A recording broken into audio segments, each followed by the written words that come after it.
Alza, decano de fases de la Universidad Católica Andrés Bello. Les dejaba la consulta antes de irnos a la pausa, y es que algo que también llama la atención es, como señalaba, el Estado ha dejado de generar inflación o de hacer acciones para aumentar los niveles de inflación, ha controlado cierta medida el gasto público. Estamos a poco más de un mes de lo que es el periodo de campaña electoral y bueno, es parte de lo que ha llamado la atención si se iba a aumentar o no el gasto en este tiempo, pero vuelve a crecer o sigue creciendo el tamaño del Estado. Se crea ayer un nuevo ministerio, en este caso el Ministerio para los Adultos Mayores. Está la Seguridad Social.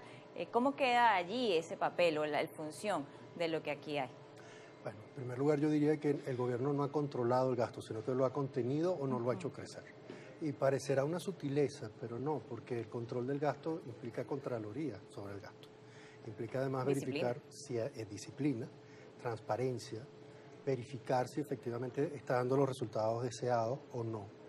Y lo único que hemos visto, y es por reflejo, es que la inflación no ha subido tanto como algunos economistas temían, pensando que los gobiernos que hemos tenido habitualmente aumentan el gasto en los momentos preelectorales, pues muchos temían un aumento de la inflación en este tiempo, que no ha ocurrido. Yo pienso que en parte no ha ocurrido porque no se sabe en qué gasta el gobierno desde hace mucho. Entonces es muy fácil para el gobierno no aumentar el gasto porque no se sabe en qué está dejando de gastar. Cuando hace un anuncio como el del impuesto para las pensiones, pues pareciera que está orientando todos los nuevos recursos a un único destino, pero no sabemos en qué está gastando el resto.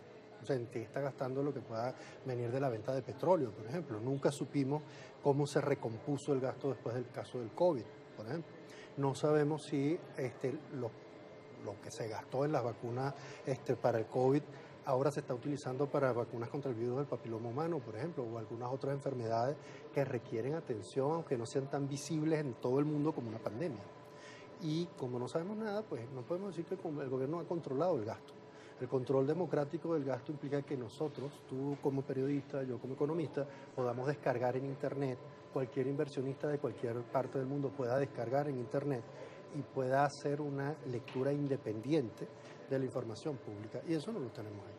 Claro, y al final vemos muchas cosas como entes multilaterales que proyectan crecimiento y corrigen constantemente, pero a veces me pregunto de dónde sacan esas cifras o cómo las logran obtener. Yo pienso que en parte pues habrán cifras que reciben del gobierno, pero no lo sé.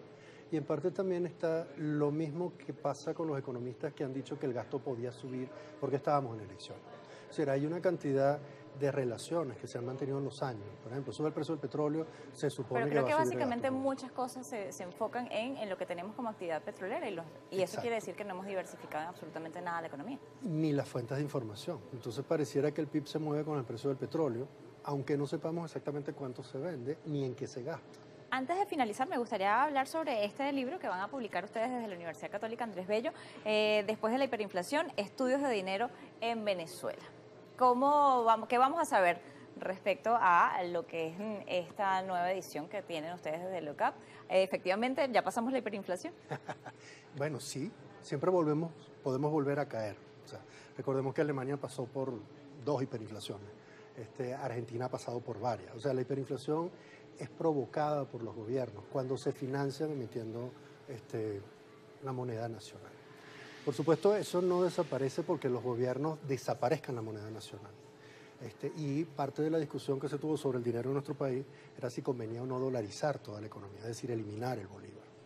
Lo que nosotros hacemos con este libro es pensar que varios autores que pasamos por este periodo complicado en la historia, pues podríamos tener algo que decir sobre cómo vemos, por ejemplo, el dólar, el bolívar, las criptomonedas, el sistema bancario, la historia reciente de las políticas monetarias y escribir un libro que podamos ofrecer a la comunidad para, bueno, ver lo que pudimos ver en el tiempo por el que pasamos.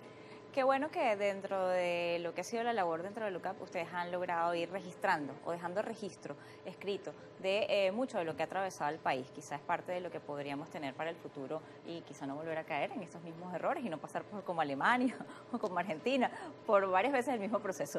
Le agradezco habernos acompañado la tarde de hoy en Noticias Globovisión Economía. Ronald